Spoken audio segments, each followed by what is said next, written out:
Coach Salvo Rizzo, prima vittoria casalinga nell'anno nuovo, seconda vittoria consecutiva nell'anno nuovo, possiamo dire che il 2024 è partito bene per il Mistral? Sì, è partito molto bene con due vittorie che ci fanno stare ancora col gruppo delle 4 in testa alla classifica. Oggi abbiamo fatto una buona gara, loro sono partiti forte, però poi abbiamo preso le contromisure e lì abbiamo controllato.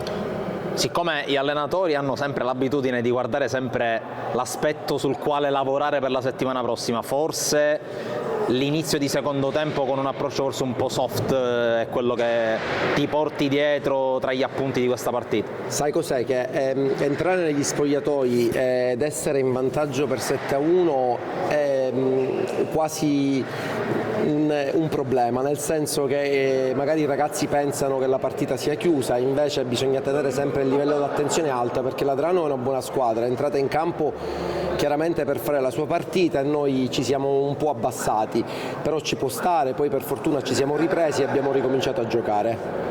Tra altre cose tu hai ampliato parecchio le rotazioni già nel primo tempo, hai messo dentro, hai dato tanti minuti a Biondo, qualche minuto anche a Megna nel finale, segno comunque del fatto che tutti devono farsi trovare pronti, specialmente quando ci sono delle assenze come oggi. Ma guarda, noi siamo ancora un cantiere aperto, io forse è la terza settimana che lavoro con questa squadra, con questa società e ancora molti non li conosco bene per caratteristiche o ruoli.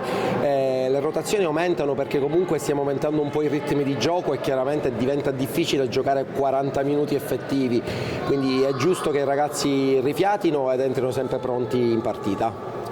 Sabato prossimo a Ispica contro l'Arcobaleno, squadra che sta lottando per cercare di restare fuori dalla zona rossa. Ti aspetti, che partita ti aspetti? L'Arcobaleno è un'ottima squadra, fino alla settimana scorsa se non sbaglio aveva la miglior difesa, non so ancora i risultati, non li ho guardati perché ho preferito concentrarmi sulla nostra partita. Sicuramente andiamo in un campo difficile ad Ispica contro una società storica che è abituata a giocare campionati nazionali, chiaramente mi aspetto una partita molto equilibrata e difficile.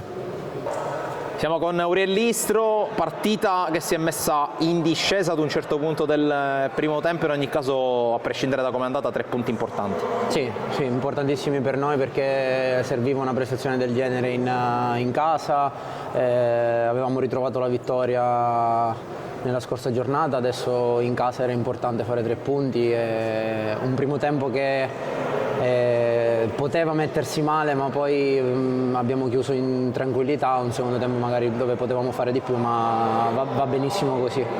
Tra l'altro si continua a correre, ci sono 4 squadre là davanti in 2 punti, un campionato bellissimo. Sì, pochi punti in poche posizioni, dalla prima alla quarta possono dire la loro per la vittoria del campionato e noi siamo qua. Oggi tu hai avuto la possibilità di guardare dalla panchina gli ultimi minuti, ha debuttato Calandra, com'è lavorare con questo ragazzo e soprattutto anche come lo hai visto tu in questi minuti in cui ha debuttato? Gabri è un ragazzo d'oro, un bravissimo ragazzo, merita tantissimo, deve lavorare, deve crescere, contentissimo per i minuti che ha fatto, è il primo passo verso magari un'intera partita, un intero tempo, un'intera stagione, ma deve avere calma, lavorare tranquillamente, pazienza fino all'ultimo e crescerà tantissimo, ne sono sicuro. Sabato si va ad Ispica, una delle trasferte più lunghe del campionato contro una squadra molto solida in difesa. Che partita ti aspetti? Sì, sicuramente una partita molto tirata, loro difendono molto bene, sono ben organizzati, ripartono velocemente e penso sia per Ispica sia per tutte le partite non possiamo sottovalutare mai nessuno dei nostri avversari, perché nel momento in cui abbiamo un mood mentale sbagliato facciamo il passo falso e non ce lo possiamo permettere. Visto che puntiamo in alto dobbiamo sempre affrontare le partite in questo modo, entrare e provare a passare sopra gli avversari.